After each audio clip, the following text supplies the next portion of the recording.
Hey everyone, it's Cyber Sam, and let's teach tech.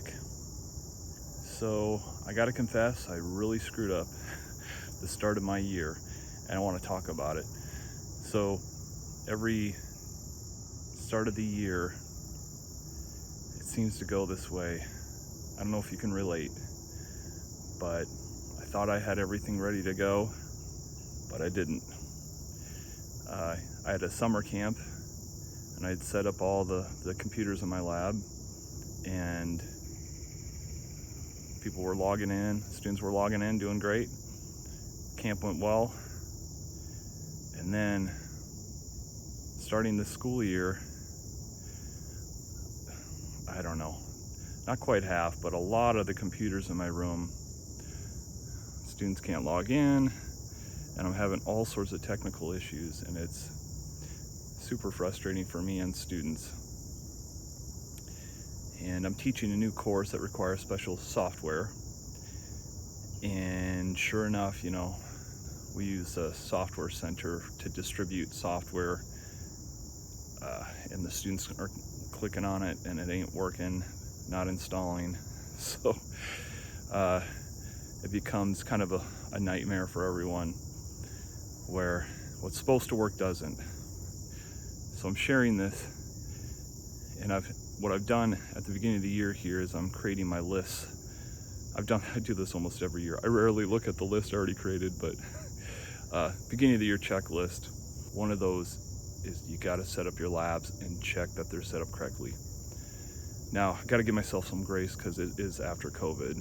So a lot of these computers haven't touched the network in over 18 months, and there's a security policy not letting them be on the network after they haven't touched it for a long time.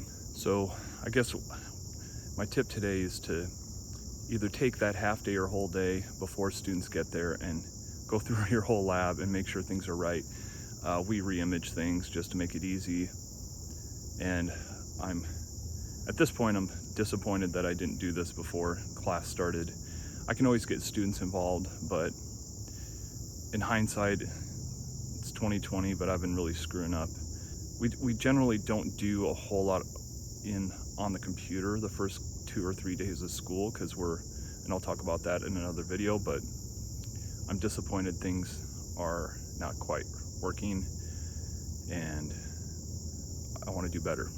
So I do have teacher aides, so if you do have that opportunity in high school setting, you might be able to get the students to volunteer to come in on a day, maybe during your professional development day, and you can walk them through re-imaging. If you're in a higher ed situation, you might be able to pay students to do this. So either way, highly recommend you do that either at the end of your school year or at the beginning, preferably the beginning, because things can go wrong. Like I said, I thought it was ready this summer and things aren't right. The second big thing that I screwed up was not getting my licenses and software purchased beforehand. Normally it's a real fast process of like a day or two turnaround, and we've got new requirements in our building for budgeting and purchasing and so on, and it's taking many days, and so I don't have my licenses and software for online purchases or online software ready to go. Another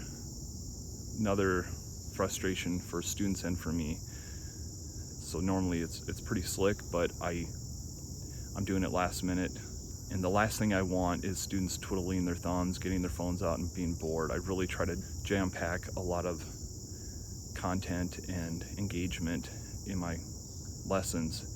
So really bummed I'm screwing this up. So try to get your quotes at the end of the school year or during the summer, so you're ready to go. And purchases, I put that at the top of my list, the purchases and setting up my labs. Normally this isn't a problem, but sure enough, this year it is. I definitely have technical issues almost every school year at the beginning, but this one's becoming a bit frustrating. Again, normally I'm not really getting into the computer so much right now, but I'm anticipating on Monday I'm potentially problems that are dragging out, and I don't want that for me or my students. This is Cyber Sam with Let's Teach Tech. We'll see you next time.